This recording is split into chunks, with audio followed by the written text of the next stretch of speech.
ಇವತ್ತು ವೀರೇಶ್ವರ ಜಂಗಮ ಕ್ಷೇಮಾಭಿವೃದ್ಧಿ ಸಂಘದಿಂದ ಇವತ್ತು ಅಗ್ರಿಮೇಳೆ ತಾಲೂಕು ಘಟಕದಲ್ಲಿ ಪದಗ್ರಹಣ ಕಾರ್ಯಕ್ರಮ ಸಲುವಾಗಿ ನಮ್ಮ ತಂಬಳಿ ಗ್ರಾಮಕ್ಕೆ ಬಂದಂಥ ಈ ಕ್ಷೇಮಾಭಿವೃದ್ಧಿ ಸಂಘದ ಅಧ್ಯಕ್ಷರು ಆತ್ಮೀಯರಾದ ಜಗದೀಶ್ ಅವರು ಮತ್ತು ಅವ್ರ ಜೊತೆಗೆ ಬಂದಂಥ ಎಲ್ಲ ನನ್ನ ಸ್ನೇಹಿತರೆ ಮತ್ತು ನಮ್ಮ ಗ್ರಾಮದ ಎಲ್ಲ ಮುಖಂಡರೇ ಮತ್ತು ನಮ್ಮ ಸಮಾಜದ ಎಲ್ಲ ಮುಖಂಡರೇ, ಇವತ್ತು ಈ ಸಂಘ 25ನೇ ತಾರೀಕು ಎಲ್ಲ ಹಮ್ಮಿಕೊಂಡಿದ್ದಾರೆ. ಈ ಸಂಘಕ್ಕೆ ನಾವೆಲ್ಲರೂ ಅವರಿಗೆ ಸಹಕಾರ ಕೊಡಬೇಕು.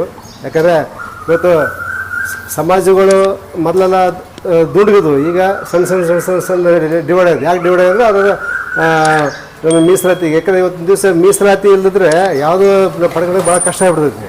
ಅದಕ್ಕೆ ತಮ್ಮ ಅನುಕೂಲ ತಕ್ಕಂಗೆ ಮಾಡ್ಕೊಂಡಿರ್ತಾರೆ. ಆದರೆ ಒಂದು ಹಾಲು ಗಿಡದ ಕೊಂದುಗಳಿದ್ದಾವೆ ಎಲ್ಲ ಬೇರೆ ಮಾತ್ರ ಇವರು ಕ್ಷೇಮಾಭಿವೃದ್ಧಿ ಸಂಘದ ಬೇರಿದ್ದಂಗೆ.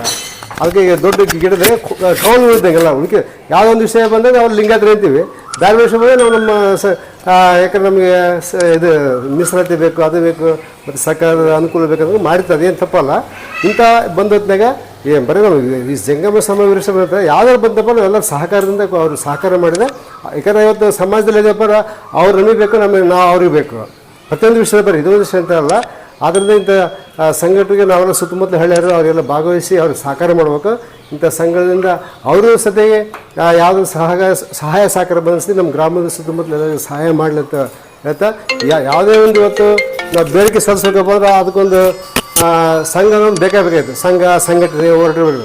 ಹಂಗೊಂದು ಸಂಘ ಐತಪ್ಪ ಅಂದ್ರೆ ಒಬ್ಬರು ಅಧ್ಯಕ್ಷರಪ್ಪ ಅಂದ್ರೆ ಅವ್ರೊಬ್ರು ಮಾತಾಡಿದಪ್ಪ ಅವ್ರು ಇಡೀ ಆ ಸಂಘದಲ್ಲೇ ಮಾತಾಡಿದೆ ಅಂದ್ರೆ ಯಾವುದೇ ಪ್ರಮುಖ ಬೇಡಿಕೆ ಇರ್ಬೋದು, ನಮ್ಮ ಸಾಮಾಜಿಕ ಆಗ್ತಂದು ಒಳ್ಳೆಯ ಕಾರ್ಯ ಇರಬೇಕು. ಅಕಸ್ಮಾತ್ ಯಾವುದೋ ನಮಗೊಂದು ಅನ್ಯಾಯ ಆಯ್ತಪ್ಪ ಬೇರೆ ಸಮಾಜದಂತ ಪ್ರತಿಭಟನೆ ಮಾಡೋಕ್ಕಾದ್ರೂ ಬೇಕಲ್ಲ. ಇಂಥ ಸಂಘ ಪ್ರತಿಯೊಂದು ಸಂಘದಲ್ಲಿ ಇಂಥ ಉದ್ದೇಶನ ಇಟ್ಕೊಂಡು ಮಾಡಿದ್ದಾರೆ. ಇದು ಸತಿಗೆ ದೇಹ ಉದ್ದೇಶ ಒಳ್ಳೆಯ ಉದ್ದೇಶ ಇಟ್ಕೊಂಡು ಮಾಡಿದ್ದಾರೆ. ನಾವೆಲ್ಲರೂ ವೀರಶೈವರು ಅವ್ರಿಗೆ ಬೆಂಬಲ ಮಾಡೋಣ. ನಮ್ಮ ಭಾಗದಲ್ಲಿ ಅತಿ ಹೆಚ್ಚಿನ ಜನಸಂಖ್ಯೆಯಲ್ಲಿ ಭಾಗವಹಿಸಿ ಅವರಿಗೆ ಒಂದು ಬೆಂಬಲ ಕೊಟ್ಟು ಈ ಸಂಘ ಯಶಸ್ವಿ ಆಗಲಿ ಅಂತೇಳಿ ಹಾರೈಸ್ತಾ ಇವತ್ತು ಮಾತ್ರ ಅವಕಾಶ ಮಾಡಿಕೊಟ್ಟು ತಮ್ಮೆಲ್ಲರಿಗೂ ವಹಿಸಿ ನಾವು ಮಾತ್ರ ಮುಗಿಸ್ತಾ ಇದ್ದೀವಿ.